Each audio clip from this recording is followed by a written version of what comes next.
Hello friends, જય શ્રી કૃષ્ણ મિત્રો। ઘઉંના લોટમાંથી તો તમે ઘણા બધા નાસ્તા બનાવ્યા હશે। આજે આપણે એક અલગ જ મસાલા સાથે ઘઉંના લોટની એકદમ કરકરી અને ટેસ્ટી પાપડી બનાવીશું, તો અંત સુધી જોતા રહેજો।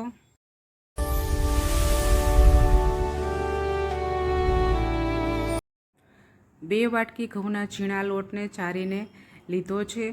હવે આપણે તેમાં અડધી વાટકી જેટલો ઝીણો રવો નાખીશું। આ નાસ્તાને તમે એકલા ઘઉંના લોટમાંથી પણ બનાવી શકો છો, પણ જો મિત્રો થોડો રવો નાખીશું તો નાસ્તો એકદમ કરકરો બનશે। હવે આપણે એક વઘાર કરી લેશું। 3 ચમચી તેલ ગરમ કરી તેમાં 1 ચમચી જીરું નાખીશું।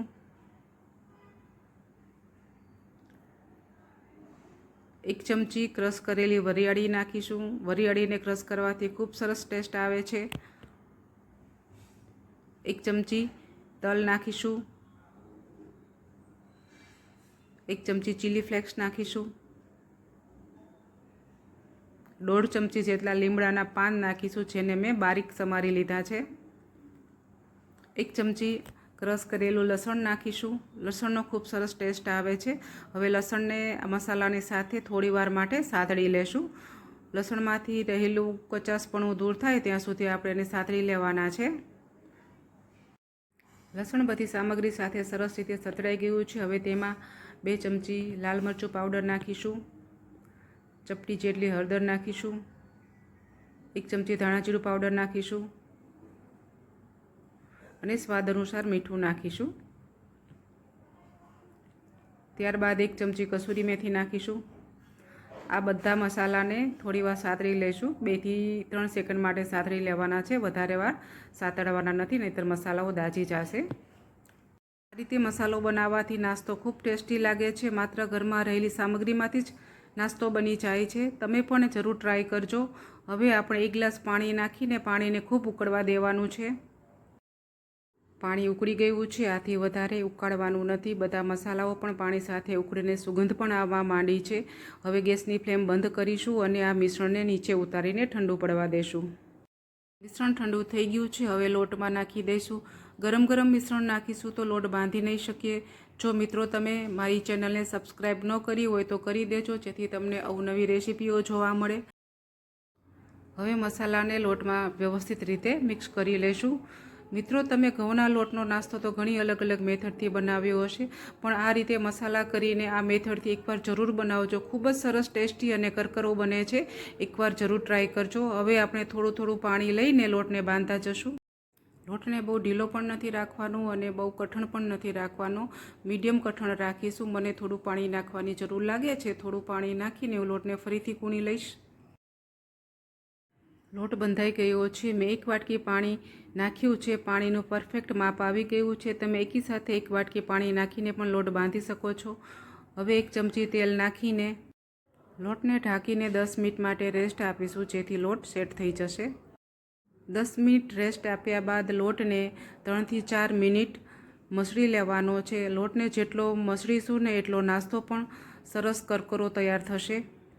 હવે આ રીતે મોટા મોટા લુઆ બનાવીને રોટલીને વણી લેશું, જેથી નાસ્તો ફટાફટ તૈયાર થઈ જશે। પાટલી ઉપર ઓઇલ લગાવી લેશું, જેથી રોટલી પાટલી ઉપર ચોંટે નહીં। હવે આપણે રોટલીને વણી લેશું।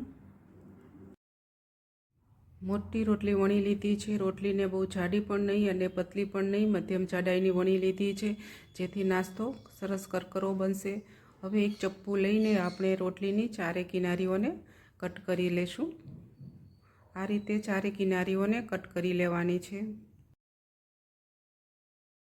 રોટલીને 4 ભાગમાં ડિવાઈડ કરીને સ્ક્રેચ પાડી લેશું, જેથી નાસ્તો ફૂલશે નહીં અને કરકરો બનશે। મિત્રો, તમે પણ આ રીતે મસાલો બનાવીને જરૂર નાસ્તો બનાવજો, જે એકદમ ટેસ્ટી અને કરકરો બનશે। ચિપ્સને અલગ કરીને શેપ આપી દઈશું। બીજી બાજુ મેં તેલને મધ્યમ તાપે ગરમ કરવા મૂકી દીધું છે। હું ટ્રાયંગલ શેપ આપું છું, તમે તમારી પસંદગી પ્રમાણે શેપ આપી શકો છો। આ રીતે બધી રોટલીને વણીને આપણે શેપ આપી દઈશું।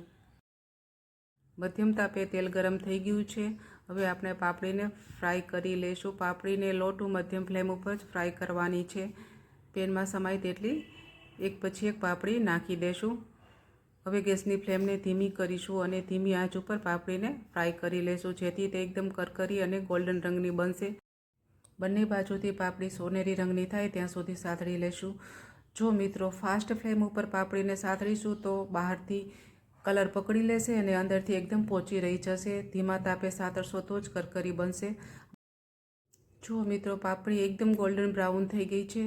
હવે પાપડીને બહાર કાઢી લેશું અને બધી પાપડીને આ રીતે ફ્રાય કરી લેશું.